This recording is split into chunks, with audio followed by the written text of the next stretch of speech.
अच्छा, पाइथन में जो लिस्ट है ना वो क्या कहता है कि एक बिल्ट इन डाटा स्ट्रक्चर है that can hold ordered collection of items। ordered collection का मतलब क्या है कि जिस सीक्वेंस में हम इसमें डाटा एंटर करेंगे लाइक 3 2 5, ये उसी सीक्वेंस में रखेगा, इसका ऑर्डर चेंज नहीं करेगा। तो पाइथन का लिस्ट कहता है काफ़ी फ्लेक्सिबल है किन किन चीज़ों में कि डुप्लीकेट वैल्यूज़ को स्टोर कर सकता है। ये म्यूटेबल है। म्यूटेबल क्या है, अभी हम इसका कोड एग्जांपल देखते हैं कि चेंज हो सकता है अनलाइक अदर डाटा टाइप्स। और ये एलिमेंट्स को ऑर्डर में रखता है। And the third one is it's index space. और ये मल्टीपल डाटा टाइप्स को स्टोर करवा सकता है। इन सब का क्या मतलब है, अगर मैं यहाँ कोई भी लिस्ट बनाता हूँ लाइक लिस्ट 01, तो इसमें फर्स्ट ऑफ ऑल तो ये multiple data types duplicate values को स्टोर करवा देगा, ये उन्हें रिमूव नहीं करेगा। अनलाइक अदर डाटा टाइप्स एक हमारे पास आती है सेट की, इंशाल्लाह वो हम अगले वीक्स में पढ़ रहे होंगे। वो क्या करता है, वो डुप्लीकेट डाटा टाइप्स को ख़त्म करके सिंगल वैल्यू रहने देते हैं। तो लिस्ट की एक प्रॉपर्टी है कि डुप्लीकेट डाटा टाइप्स, दूसरी ऑर्डर्ड है, और तीसरा ये कि म्यूटेबल है। अच्छा, म्यूटेबल देखते हैं। और इंडेक्स बेस्ड जैसे हमें पता है कि अगर कोई लिस्ट का एलिमेंट एक्सेस करना है तो हम क्या करेंगे, हमें ये आइडिया है कि जो लिस्ट का ये पहला एलिमेंट है ना, ये जीरो इंडेक्स से स्टार्ट होता है। इस तरह फोर सो ऑन 0 1 2 कंटिन्यू करता जाता है। तो हम उसके इंडेक्स से इसे एक्सेस कर सकते हैं। और मल्टीपल डाटा टाइप्स, लाइक ये देखो यहाँ अभी तक इंटीजर स्टोर हो रहा था, अगर इसके साथ हम कोई स्ट्रिंग स्टोर करवा लें तो ये उससे भी इंटरटेन करेगा, उसमें एरर नहीं देगा। तो पाइथन फ्लिक के जो लिस्ट है वो थोड़ी फ्लेक्सिबल है। तो अगर हमें इसका डाटा टाइप स्पेसिफाई करना है तो हम इसके लिए सेपरेट एरेज यूज़ कर सकते हैं, जो कि हमें numpy की लाइब्रेरी से मिल जाएगी। लेकिन करंटली यहाँ तक यही क्या मल्टीपल। और अगर मुझे इसका कोई एलिमेंट एक्सेस करना है तो ये क्या होगा, पहले का 0 इंडेक्स, दूसरे का 1 इंडेक्स, तीसरे का 2, एंड चौथे का 3 इंडेक्स। बेसिकली ये जस्ट एक मिनट दीजिए।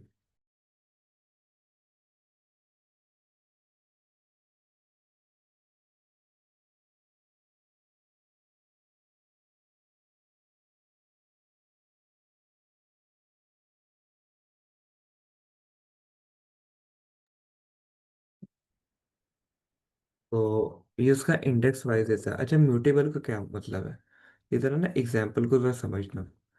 म्यूटेबल काफ़ी कंफ्यूज कर देते हैं कॉन्सेप्ट्स में जाके।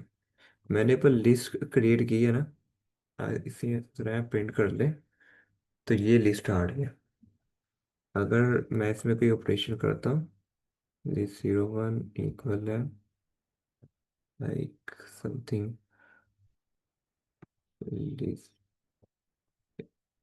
इसमें पुश कर देता हूँ कि अच्छा, पुश मतलब क्या है, पेंट। पेंट मतलब क्या है, लिस्ट में कोई नई वैल्यू ऐड कर देना। इसमें कोई नई वैल्यू ऐड कर देना लाइक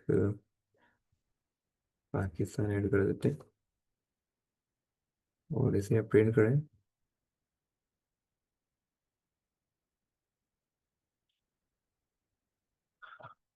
तो ये क्या करेगा, जो लिस्ट मेमोरी में स्टोर है ना इस वेरिएबल पर, उससे जाके मॉडिफाई कर देगा। ये म्यूटेबल है कि मतलब लिस्ट आगे जाके मॉडिफाई हो जाएगी। तो ये तो हम बाकी चीज़ों में भी कर सकते हैं, अगर हमारे पास किसी स्ट्रिंग को लाइक माई नेम इक्वल है सी डी, तो यहाँ इसे प्रिंट करवाओ, प्रिंट माई नेम।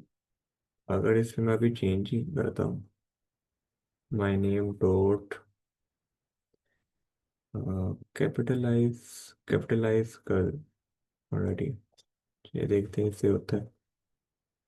उससे दोबारा प्रिंट करवाओ।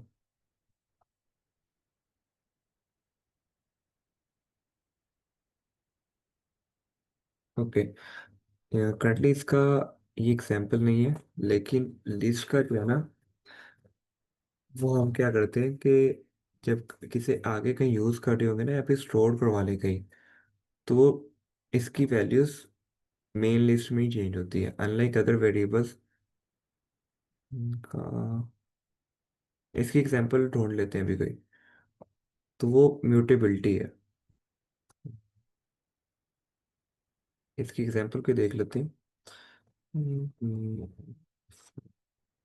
एग्जांपल ओ ओ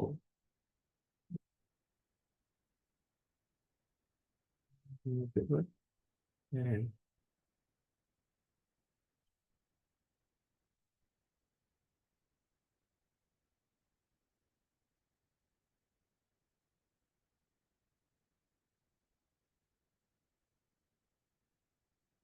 हाँ, लाइक हमने अभी देखा कि लिस्ट में हमने अपेंड कर दिया था, और अगर सेम चीज हम करें इसके साथ, माय नेम के साथ, तो ये हमें एरर दे देगा। अगर मैं कहूँ कि माय नेम का फिर जीरो इंडेक्स, दैट इज मेरे पास ए एलिमेंट है, इसे तुम चेंज कर दो बी के साथ, तो मुझे उस पर एरर देगा कि ये इम्यूटेबल है, आइटम असाइनमेंट ये सपोर्ट नहीं करता। अगर मुझे इसमें चेंजिंग करनी है तो हम हमें कोई डिफरेंट लॉजिक लगाना पड़ेगा, उसका नया वेरिएबल में वैल्यू स्टोर करवानी पड़ेगी। तो ये कॉन्सेप्ट है म्यूटेबल का, थोड़ा सा आगे एग्जांपल्स में ज़्यादा क्लियर हो जाएगा। और लिस्ट को जो क्रिएट करना है वो कुछ भी नहीं है, वो जस्ट आप अपना नेम लिखो। नेमिंग कन्वेंशन हमें पता है कि स्नेक केस यूज़ करते हैं पाइथन में। वेरिएबल का नेम, अगर हमें कोई दो नेम जोड़ने हैं तो अंडरस्कोर, और सेकंड नेम लिस्ट ऑफ में फ्रूट्स, इक्वल का साइन स्क्वायर ब्रैकेट्स में आप एज मैनी वैल्यूज लिख सकते हो, और इट कैन बी एनीथिंग। इस तरह हम लिस्ट को इनिशियलाइज करवा लेते हैं। अच्छा, हाँ, इनिशियलाइज ओके। और लिस्ट कंस्ट्रक्टर इसका हमें कोई खास ज़रूरत नहीं पड़नी, विद रिपीटेड एलिमेंट्स। अच्छा, इसमें इसमें भी जब हम लिस्ट क्रिएट करवाते हैं, फॉर एग्जांपल हमें कोई एग्जांपल लिस्ट बनानी, कई एग्जांपल में हो जाता है, हम पहले एक लिस्ट बना लेते हैं, बाद में उसकी वैल्यूज चेंज कर देते हैं। तो उसके लिए हम क्या करेंगे, लिस्ट टू इक्वल, तो मैं ऐसे बता देता हूँ कि यार तुम्हारे पास वैल्यू होगी समथिंग लाइक 3, तो इसमें तुम 5 एलिमेंट स्टोर करवा दो और उसे प्रिंट करवाओ।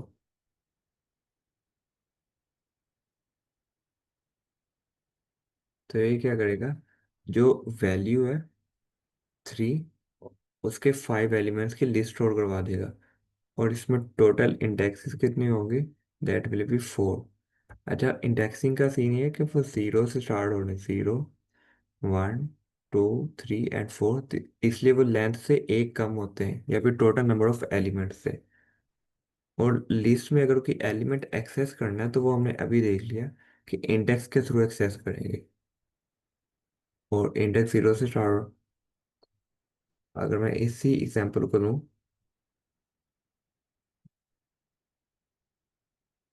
तो इसमें इंडेक्सिंग क्या बनेगी, 0 इंडेक्स, 1 इंडेक्स, 2 3 एंड 4। तो इस तरह हम इंडेक्स के थ्रू इसका कोई भी एलिमेंट एक्सेस कर सकते हैं, मुझे उसका इंडेक्स पता है। Extend insert as an element at the end of the list multiple specification. Okay, हम मोस्ट ऑफ द केसेस अगर कोई लिस्ट में ऐड करना है ना एलिमेंट, तो हम उसके एंड पर ऐड कर रहे होते हैं, तो उसके लिए हम अपेंड यूज कर सकते हैं, लाइक ए डॉट अपेंड। ये यूज करके मैं अगर इसे की वैल्यू देता हूँ 90, तो इसके एंड में उसके लास्ट पर यहाँ एक नया इंडेक्स बनाकर उसमें वैल्यू स्टोर करवा देगा। और अगर कोई स्पेसिफिक पोजीशन पे करना है, अगर इसे देखें, क्लियर उसके सारे एलिमेंट्स को रिमूव कर देगा और एक्सटेंड एक लिस्ट डाटा टाइप लेके मल्टीपल वैल्यू स्टोर करवाएगा।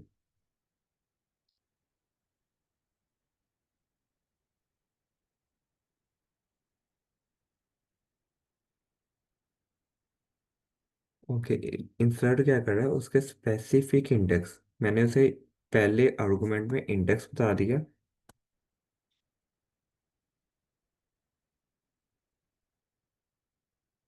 हमने उसे इंडेक्स बता दिए, और सेकंड में उसे वैल्यू बता दी।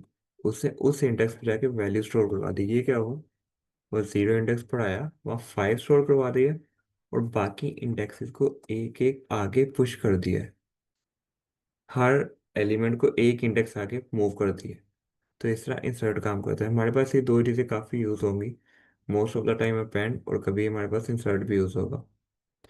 और हाँ, जैसे हमने देखा कि लिस्ट म्यूटेबल है, हम इसका कोई इंडिविजुअल इंडेक्स अपडेट कर सकते हैं। वो उसका मतलब मैं कहता हूँ कि एक का जो जीरो इंडेक्स पर एलिमेंट पड़ा है ना, वो 5 नहीं 50 होना चाहिए। तो इट विल वर्क फाइन। देखो वो कोई एरर नहीं दे रहा हमें। इस तरह हम इसके एलिमेंट्स मॉडिफाई कर सकते हैं। और पोप क्या करते हैं, पोप उसका बाय डिफॉल्ट पोप लास्ट वाला एलिमेंट रिमूव कर देता है, अगर बगैर किसी पैरामीटर्स के दो तो most most of the time जैसे हम अपेंड में ऐड करें, पॉप से हम लास्ट एलिमेंट रिमूव कर देते हैं।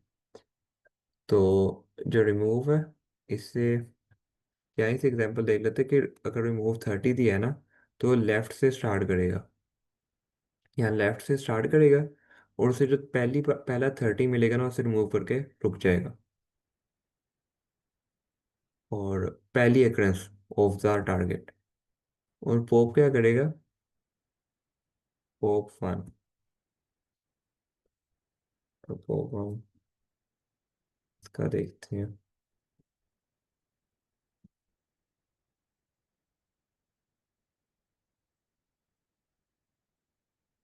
अगर हम इसे ऐसे यूज करें ना बाय डिफॉल्ट बगैर किसी पैरामीटर्स के, तब तो ये 50 रिमूव करेगा।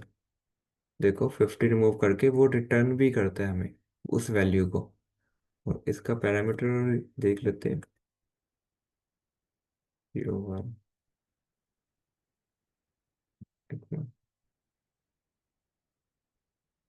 ओके, तो ये उस इंडेक्स को रिमूव करके देता है। पहले इंडेक्स पे हमने देखा 10 था, उसने 10 को रिमूव करके हमें रिटर्न भी कर दिया। तो पॉप के दो बिहेवियर है।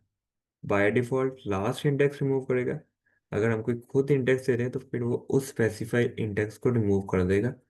और इसके बाद अगर हम इसे प्रिंट भी करें, तो देखो हमारे एरे से 10 का एलिमेंट रिमूव हो चुका है, that is not longer there. इसमें पॉप का एलिमेंट काम करता है। डेल कोई खास इतना यूज नहीं हुआ कभी। आइट्रेटिंग ओवर द लिस्ट, अच्छा, लिस्ट की आइट्रेशन।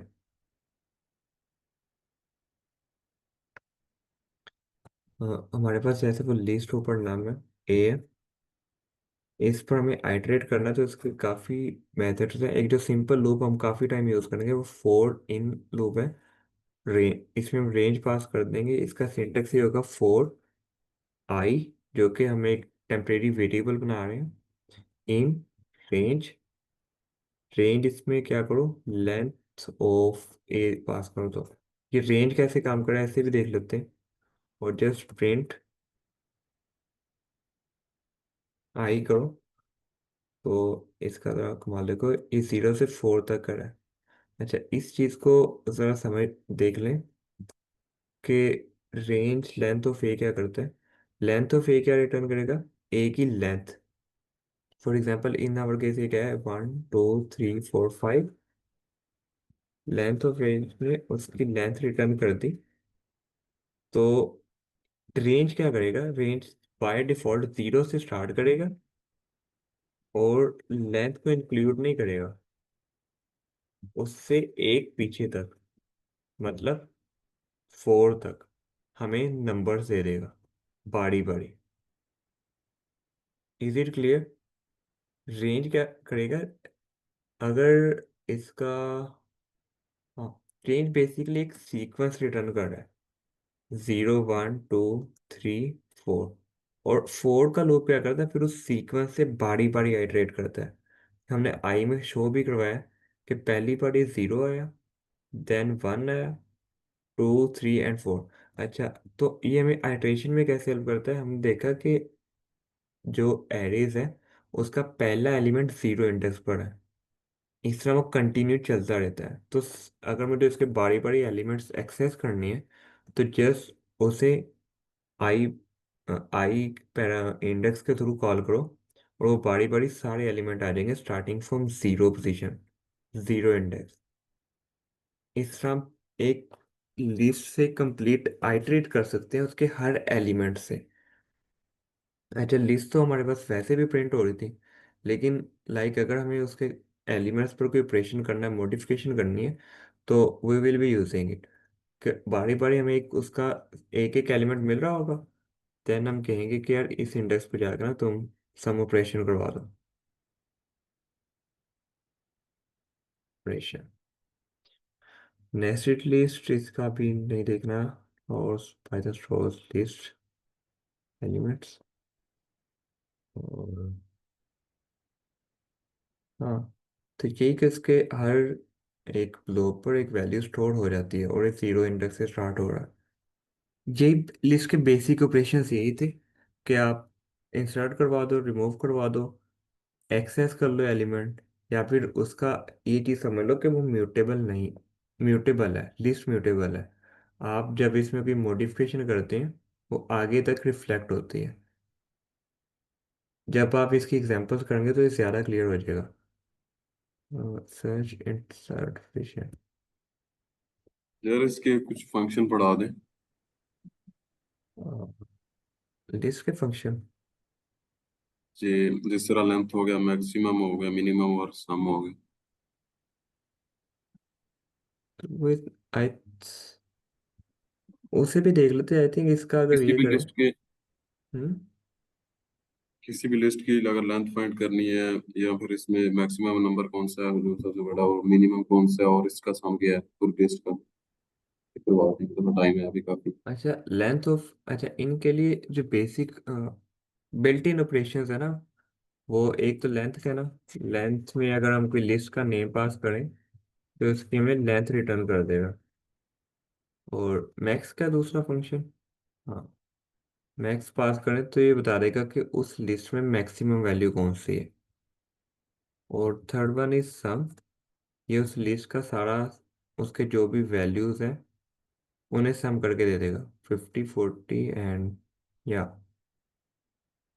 It is 190। बिल्कुल से चेंज कर, तो उसकी सारी वैल्यूज को सम करके रिटर्न कर देगा। ये कुछ बेसिक बिल्ट इन फंक्शंस है जो कि हमें हमारी आसानी के लिए हमें मिले हुए हैं। मैं देख रहा था कि अगर हम यहाँ से कोई एक लीड कोड कर लें एड्रेस के रिलेटेड, सिर्फ ये सिंपल लीड कोड सेम में है अभी, given in integer, sort in non descending order, ये डुप्लीकेट्स इन प्लेस है, फetch insert position 135। अच्छा, अगर हम इस लीड कोड को ब्रूट फोर्स से करें तो बाद में से हम ऑप्टिमाइज बाइनरी सर्च से करेंगे, लेकिन हम इसे ब्रूट फोर्स से भी कर सकते हैं। ये लीड कोड क्या कहता है, इससे में एक एरे गिवन की है,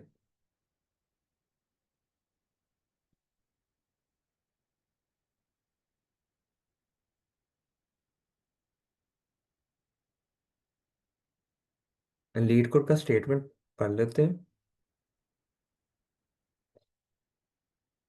उससे एक sorted array of integers given किया है, और एक target value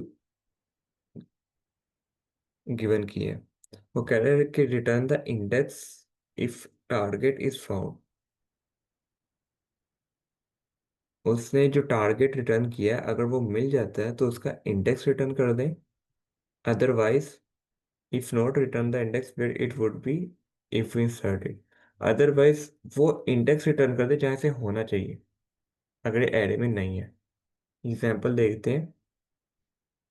in this example target 5 है, और इसका अगर हम फर्स्ट आइटरेशन से स्टार्ट करना शुरू करें तो मुझे मिल गया है, तो जस्ट वो इंडेक्स 2 रिटर्न कर दिया। अगर अगली एग्जाम्पल में देखें, टारगेट 2 है लेकिन ये एरे में नहीं है, तो मुझे पता है कि इसका इंडेक्स यहाँ बना 1 के बाद 3 से पहले, दैट विल बी इंडेक्स 1। तीसरा 7 है, 1 3 5 6। तो 7 लिस्ट में नहीं है, लेकिन इसका इंडेक्स यहाँ लास्ट पे बनना है, दैट इज 4 इंडेक्स। तो वो इस तरह हमें इसकी सर्च पोजीशन करनी है। सर अहमद, आपको बाइनरी सर्च आता है? नहीं सर, आप ये भी करवाएं। इसे बाइनरी सर्च से कर लें या फिर इसे ब्रूट फोर्स से कर लें भी? देख लें जिस तरह आपको आसान लगता है। अच्छा, ब्रूट फोर्स से क्या होगा, हम इस पर, मैंने भी इसे काफ़ी देर से सॉल्व नहीं किया, तो सोल्यूशन इसका फाइंड करते हैं। वो क्या होगा कि हम आइटरेट करेंगे, आइटरेट करेंगे। तो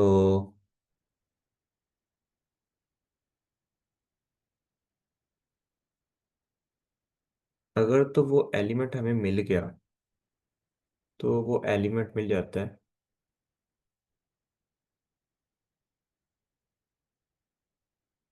then just return the index, उसका इंडेक्स रिटर्न कर दो।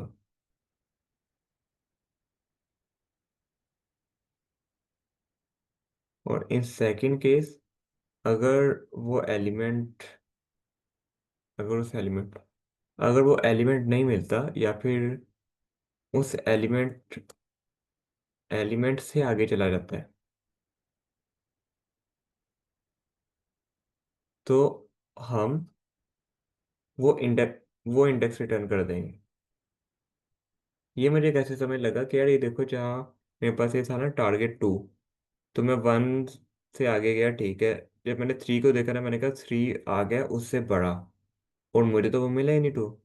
तो जस्ट मैंने 3 का इंडेक्स रिटर्न कर दिया कि इस जगह पे वो 2 होना चाहिए। फिर इस पॉइंट की समझ लगी कि क्योंकि यहाँ 2 नहीं है, लेकिन उससे बड़ा आ गया, तो मतलब वो स्किप हो गया। उसने हमें स्टार्टिंग में बताया कि एरे सॉर्टेड है, इसलिए हमें उसकी पोजीशन फाइंड करना आसान। इससे थोड़ा कोड करके देख लेते हैं। पाइथन, या, और आइटरेट कर लेते लिस्ट से, i in range length of nums. तो फर्स्ट ऑफ ऑल, तो हमारा जो सिनेरियो है कि अगर नम्स का वो एलिमेंट टारगेट के इक्वल है, तो रिटर्न कर दो ये आई, मतलब कि ये आई वो इंडेक्स होगा। और अगर वो एलिमेंट टारगेट से बढ़ गया, तो देन भी तुम उसका इंडेक्स रिटर्न कर दो, कि मतलब यहाँ से होना चाहिए था टारगेट को, लेकिन टारगेट मिस हो गया। और इसे अगर रन करें, सर ऊपर ही लिख देना ये इक्वल के साथ, अगर वो बड़ा या ग्रेट, इक्वल। हाँ, ग्रेटर देन इक्वल टू, वही देख रहा हूँ। इन दोनों केसेस में वो रिटर्न कर दो।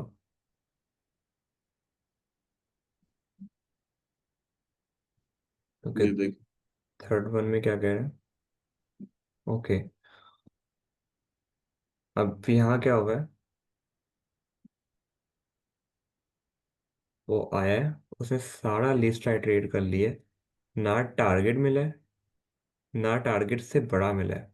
एट द एंड क्या हुआ, उसने रिटर्न ही कुछ नहीं किया, हमारा फंक्शन नल रिटर्न कर रहा है। तो इन सच अ केस, ये हमारे पास एक एज केस आ गया कि अगर टारगेट पूरी लिस्ट में नहीं मिला, और पूरी लिस्ट में कोई भी टारगेट से बड़ा नहीं है, हम एंड में सुकून से करते हैं, हमें पता है कि यार यहाँ तक 4 का लूप तो खत्म हो गया, और लिस्ट भी खत्म होगी। लेंथ ऑफ नम्स, इसका लास्ट इंडेक्स आएगा बोला, नहीं, 0 1 2 3। लेंथ ऑफ नम से रिटर्न करेंगे कि क्योंकि इस लिस्ट में तो वो टारगेट मैच ही नहीं ना करता, ना ही से बड़ा, बड़ा कोई एलिमेंट। तो मतलब लिस्ट के बाद आएगा, तो वो लेंथ ऑफ लिस्ट वाला इंडेक्स बनेगा। क्योंकि 4 वाला इंडेक्स आ जाएगा ना सर, हाँ, 0 1। और करंटली जो उसकी लेंथ है वो इंडेक्स बनेगा। सेपरेट सबमिट करते हैं, तो सबमिट भी हो रहा है। इसमें प्रॉब्लम हमारे पास क्या है कि देखो ये हर एलिमेंट को बारी बारी एक्सेस कर रहा है, और थ्रू आउट द लिस्ट ये कितनी बार चलेगा। अगर आपको टाइम कम्प्लेक्सिटी का थोड़ा अंदाजा है, तो इसकी टाइम कम्प्लेक्सिटी हमारे पास आएगी बिग O एन। मतलब लीनियर है, ये हर एलिमेंट को एक्सेस कर रहा है, देन ये आगे जा रहा है, हर एलिमेंट को एक एक बार एक्सेस कर रहा है। तो जो हमारे पास स्टेटमेंट में रिक्वायर्ड था कि big O log of n, आपको जब भी ऐसी टाइम कम्प्लेक्सिटी कहीं मिल जाए ना स्टेटमेंट में, just remember one thing, binary search. क्योंकि बाइनरी सर्च ये जो सॉर्टेड एरे पर log ऑफ एन की टाइम कम्प्लेक्सिटी देता है, हमें जहाँ ये मिला हम वहाँ बाइनरी सर्च यूज़ कर देंगे। तो बाइनरी सर्च के ज़रिए से कैसे कर सकते हैं, तो उसका भी थोड़ा आज ही देख लेते हैं। लो ओ log ऑफ एन उसकी टाइम कम्प्लेक्सिटी है। करंटली हमारा सोल्यूशन एक्सेप्ट हो रहा है, और टाइम कम्प्लेक्सिटी लेकिन इसकी ज़्यादा है। बाइनरी सर्च क्या करेगा जी।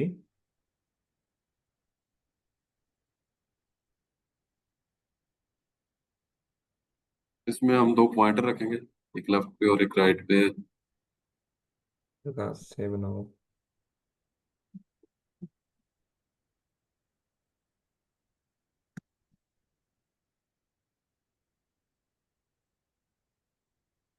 कलर चेंज कर देता हूँ।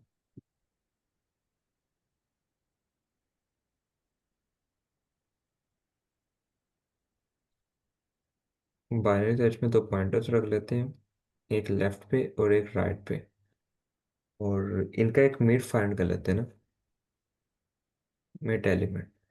करंटली इसका मिड क्या आएगा, 0 पे, ये 4 पे, 0 1 2 3 4, तो मिड एलिमेंट आएगा सेकेंड इंडेक्स, दिस वन। तो अब यहाँ से देखेंगे कि एलिमेंट जो टारगेट है हमारा,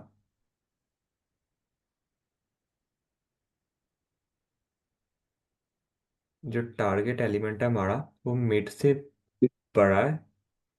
इसका तीन सिनेरियोज होते हैं,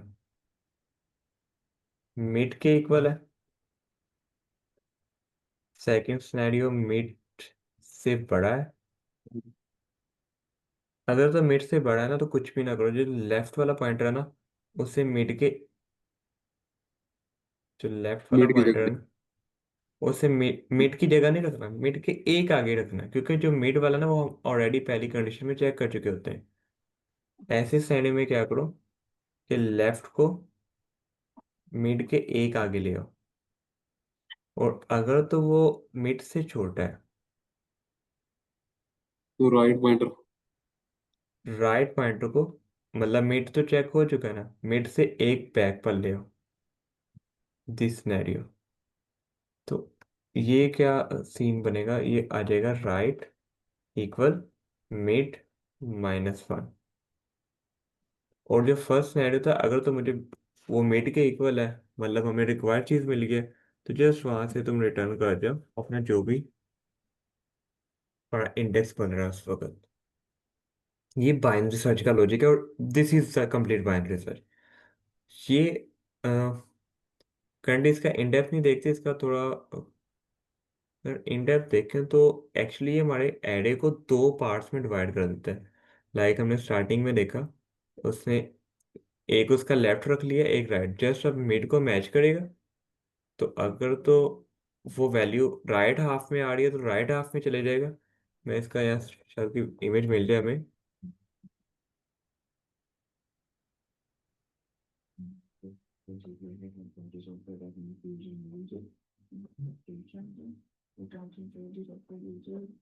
ये देखें,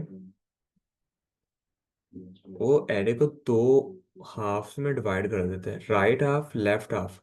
अब वो कहते हैं कि तुम मिडल वैल्यू को मैच कर लो, कि तुम्हारा या तो मिडल वैल्यू के इक्वल वैल्यू है, या लेफ्ट हाफ में राइट हाफ में। इस तरह उसकी time complexity log of n में आ जाती है। अगर मुझे यहाँ लग रहा है ना कि मेरा एलिमेंट राइट हाफ में है, तो हम तो फिर सारी लेफ्ट एरे को इग्नोर कर देंगे। तो वो जो हम हर वैल्यू को एक्सेस करके देख रहे थे कि अरे हमारे टारगेट के इक्वल है, तो इसलिए आज से वो इम्प्रूव हो गया। अब हम हर वैल्यू को नहीं देखेंगे।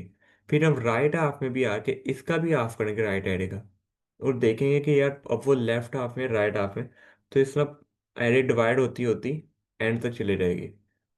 तो इसमें बहुत कम एलिमेंट्स का एक्सेस करना पड़ेगा हमें, सबको नहीं करेंगे। ये था हमारा ब्रूट फोर्स का। और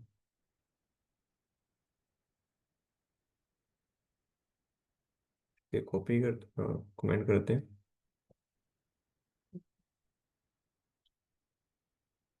चलिए लेंथ ऑफ नम्स को ऐसे ही रहने देते हैं, क्योंकि वो उसमें भी काम करेगा। लेफ्ट पॉइंटर ले लेते हैं, राइट ले लेते हैं। Left will B 0 and right will be length of nums नहीं आएगा, लेंथ ऑफ नम्स -1 आएगा, लास्ट इंडेक्स -1। और ये कब तक चलेगा? जब तक लेफ्ट पॉइंटर राइट से छोटा है या फिर उसके इक्वल है।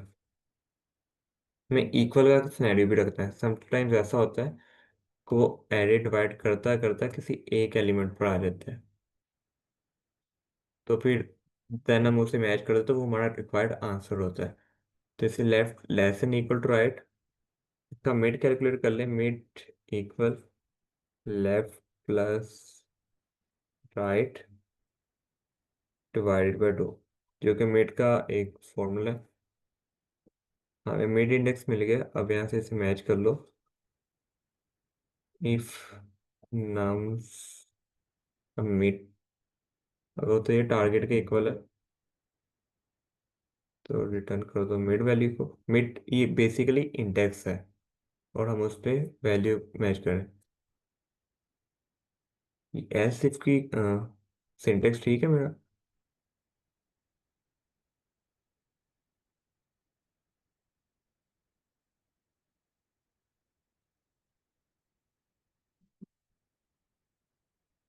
तो in that case left target बड़ा है मिड से, तो left will be equal to मिड+1। और आगे मुझे एल्स इफ लगाने की जरूरत नहीं है, मैं एल्स ही लगा देता हूँ।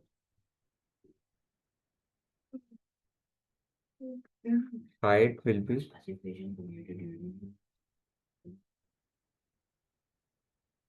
-1, तो मतलब टारगेट मिड से छोटा है। तो ये खुद ब खुद सिनेरियो हमें पता है कि यहाँ वो छोटा है, तो इसके लिए हमें वो लिखने की जरूरत नहीं है, कंडीशन लगाने की जरूरत नहीं है।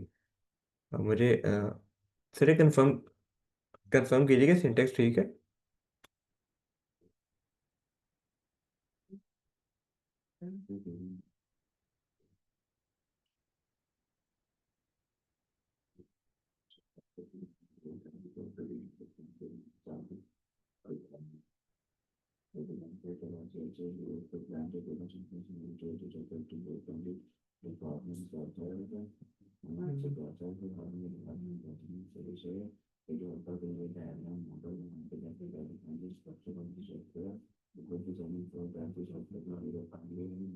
सर ये देख रहा हूँ अभी, तो यहाँ पे एलिफ आ जाएगा। अच्छा एलिफ आएगा। मैं बोल रहा था मेरा माइक जो है ना म्यूट, ओके ओके। और उसके बाद नीचे यहाँ भी कॉलन आएगा। -1 हो गया। यहाँ पे लास्ट पे रिटर्न लेफ्ट नहीं करेंगे? हाँ सर वो ये लेफ्ट उससे एक आगे चला जाएगा, अगर वो एलिमेंट नहीं मिलता। दैट मीन्स हाँ लेफ्ट आगे जाएगा उससे, तो इसका लेफ्ट पे रिटर्न कर सकते हैं। क्या कह रहे हैं? रन करें ना एकदम। इंडेंटेशन क्वेश्चन, हाँ इंडेंटेशन क्वेश्चन।